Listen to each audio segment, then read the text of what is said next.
Thomas the Tank Engine loves his branch line.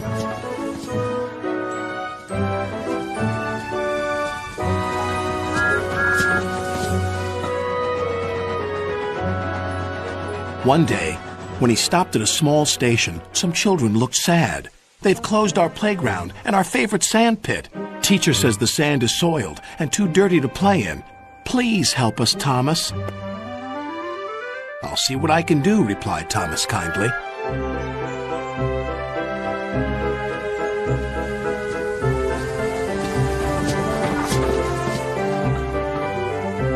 Thomas hoped things weren't quite as bad as the children had made them out to be.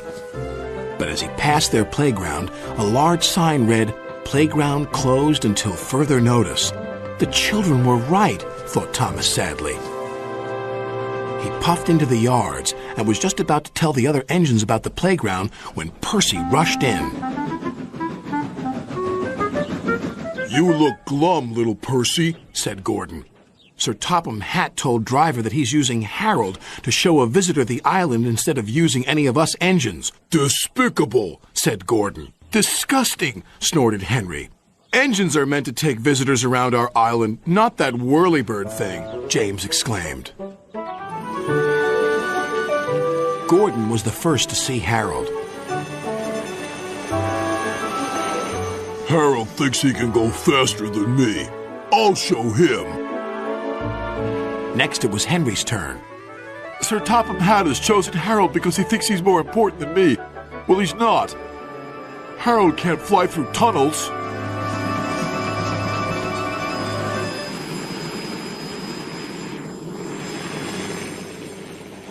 Percy stopped by a signal on his branch line near a field where sheep were grazing. Harold hovered for a while, then buzzed away.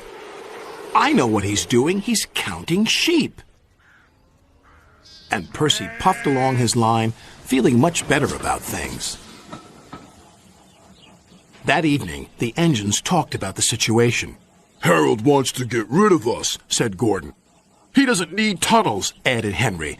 "Don't worry, he's just counting sheep," said Percy. "Counting sheep? Pah!" snorted Gordon. "He's counting how many engines he can get rid of. He'll see how useful I am tomorrow." Thomas wanted to mention the children's playground, but solving the mystery of Harold and the visitor came first. The next day, Gordon was traveling to collect his train. "We'll show that whirlybird just how fast you can go, Gordon," said his driver. But because they were watching Harold, they missed a signal and went on to the wrong line. Gordon was traveling to trouble. Ahead was a tunnel under repair. His driver reduced steam and braked hard. But it was too late.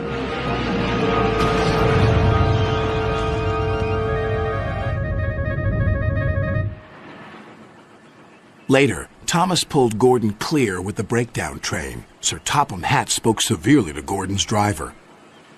"Will Gordon be scrapped, sir?" asked Thomas sadly. "What makes you think that?" said Sir Topham Hatt.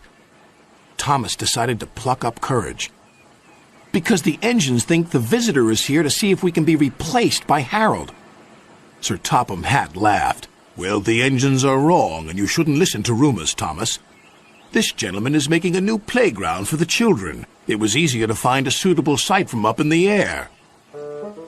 "And what's more," said the visitor, "that tunnel sand will be perfect for the playground.